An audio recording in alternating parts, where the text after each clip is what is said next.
This is an email from my friend Cat Rabbit. Cat Rabbit is a woman who lives in Alabama, and she is the first interview I ever did. The sound wasn't very good on that interview because neither her nor I had any idea what we were doing, but I'll link that interview in the description of this video. Here is her story. I've had it a long time, and I thought I would just do it by itself in one podcast. And so we've got one story in this podcast, and it's really good. She writes, "It was a hot June night in that old trailer my ex-husband and I were living in behind my parents' house. It was still and quiet that night. With no air conditioning, we had windows open in hopes of catching a breeze if one should happen by. I was on the couch listening to the buzz of the light bulb glowing overhead, and I asked my husband, 'Can you hear this?' 'Hear what?' he said. 'Listen,' I said. 'It's so quiet out that I can hear the light bulb glowing.' He listened for a minute and agreed that he could hear it too. My parents taught me to be aware of my surroundings, and one of the things they always said to look for was when it got real quiet. It meant one of two things. Either there was a predator nearby or there was a big storm brewing. My ex-husband, being a city boy, I thought it was something he needed to know.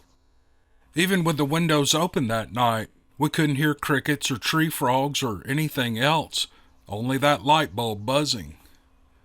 At the time, we had a permanent house guest named Tony.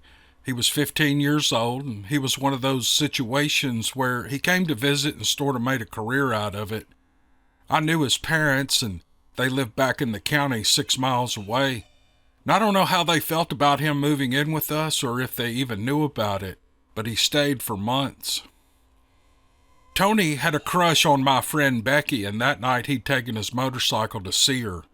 Becky lived way out on a gravel road that went through the swamps and past my grandfather's house, and through a whole lot of woods with maybe only 1 or 2 other houses in between. It was about as isolated as a person could get, and driving down to her house at night, even in a car, was enough to give a person the creeps.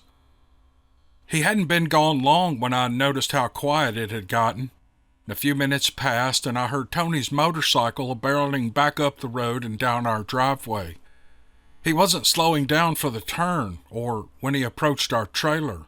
And through the window, I could see his light tracing his path. He jumped off his bike and he threw it down without shutting off the engine or the light. And a second later, the door burst open and he fell through onto the floor where he curled up in a fetal position. He was shaking and whimpering like a baby.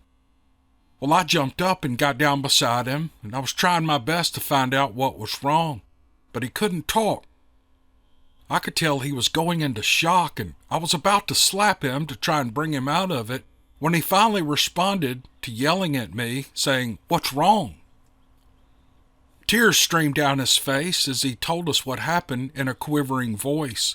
He said he was on his way back from Becky's and had made it past grandfather's house, where the road dipped into a steep hill heading into the swamp. His motorcycle was beginning to shimmy on the loose gravel. With all that vibrating, his light was jumping all over, but he still managed to see something huge standing on the old wooden bridge at the bottom of the hill. It was big enough that he thought about turning around and heading back the other way. And if he thought his motorcycle would make it back up that steep hill, he probably would have. As he got closer to the thing, he made up his mind to gun the engine and pass it wide open. A little closer, and he was able to make out that it had a body like a bear, but a face of a man. It was too late to turn back now, so he opened the throttle up and he went speeding by. And that's when it gave out a big yell and it reached out and tried to grab him. "I saw his fingers and its nails," he sobbed. Thank the good Lord that it didn't catch him. Well, I didn't know what to say. All I could do was listen and try to comfort him. He wasn't drinking, and Tony didn't use drugs. He spent that night sleeping at the foot of our bed, and several times he woke me up whimpering like a baby. I never once called him crazy or accused him of telling us a tall tale. I really do believe he saw something that night, and it gave him the scare of a lifetime. That night, as I lay there between my broken sleep, I remembered what my sister told me after I'd gone to see The Legend of Boggy Creek. They showed the Patterson-Gimlin film that night, too, and after I finished telling her all about the movie, she told me that our grandfather had seen something back in the 1930s when he was going through the gravel pits. He described it as having the body of a bear, but the face of a man. I never told anyone what my sister told me about our grandfather. There was no way Tony could have known. But he described that thing the same way my grandfather did. He said it was the body of a bear and the face of a man. A few months passed and my husband and I separated. It was October and I was 8.5 months pregnant. Tony had gone back home by then, so it was just me living in the trailer. My friend Becky had come to stay the night with me. We were bored stiff. That was back when you could only get 3 major networks on the television. I've always been active, and having a baby didn't slow me down, so we decided we'd head over to visit some friends who rented a space in a field my mom and dad owned. It was 11 o'clock that night, and I didn't have any gas in my car, but we didn't care. We took out walking without a flashlight or any form of protection. We were going down that same gravel road that led to the bridge where Tony had his incident, but we weren't thinking about that. We had to go down to the swamp and then take a left after passing my brother's driveway, but before the bridge. That took us up over a hill and into the field where their house was. It was the weekend, so we knew they would be awake. The night was very nice and the weather was perfect. We passed my parents' house laughing and talking and having a good time, and then we passed my brother's driveway, still acting like a couple of kids. And shortly after that, I heard something in the woods beside me. It was matching every step we made.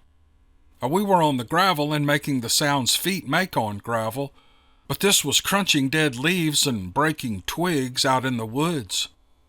I reached over and I touched Becky's arm to stop her. "Do you hear that?" I asked. "What?" she said. "Oh, it's nothing," I said after listening for a second. We started walking again, and up ahead we could see the bridge in the moonlight. I heard it again, so I stopped and asked again, "Did you hear that, Becky?" This time she had heard it. "Yes," she said. "We need to get running," I yelled. We took off running back up the road with me being 8.5 months pregnant and waddling like a penguin. We got as far as my brother's driveway and I said, "Come on, let's get to the house." Well, his driveway was steep as the hill Tony had to go down that night, but my brother's driveway was straight up. And somehow we made it to his door, and we began banging and yelling to be let in. It was midnight by then, and he wasn't exactly jumping for joy at the sight of us. But we told him that we were out walking and that something was stalking us, and we begged him to take us home. He could have shot fire at us through his eyes that he was so mad, but I didn't care. It was the first time I'd ever been frightened while out walking at night. 2 weeks later, I gave birth to a healthy 7-pound, 14-ounce, 21.5-inch son. I lost touch with Tony for years, and then one day at the grocery store, I ran into him. I asked him if he remembered that incident on the bridge. He said he did, but that he didn't like to talk about it. And then I asked if he would listen to a vocal I'd captured on my phone. He held it to his ear and he listened, and I watched his muscles draw up and tighten, and his eyes were wide and his teeth were clenched. He was reacting. He was having a flashback to that night. He made a vulgar statement about how much it was scaring him to hear that sound before lifting his hand up and staring at it. "I saw its hands and its fingers," he said in a shaky voice. "I even saw its fingernails."